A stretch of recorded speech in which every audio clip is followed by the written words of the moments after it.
एका घराला 4 कोपरे. एका घराला 4 कोपरे आहेत. चारही कोपऱ्यांना 4 मांजर बांधलेले आहेत.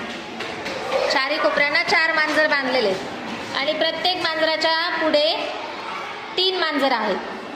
प्रत्येक मांजरच्या पुढे 3 मांजर आहेत. मग त्या घरामध्ये, त्या खोलीमध्ये किती एकूण मांजर आहेत?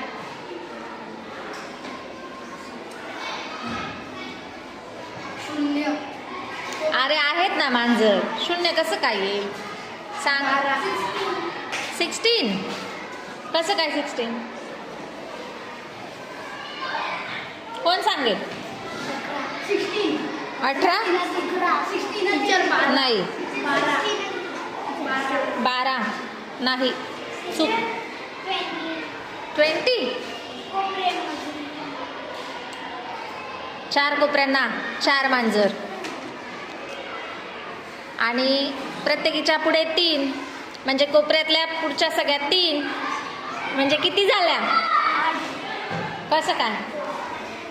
अरे बेटा, एका कोपऱ्याला 1 बांधलेली मांजर, तिच्या पुढे 3 आहेत, म्हणजे एकूण किती झाल्या?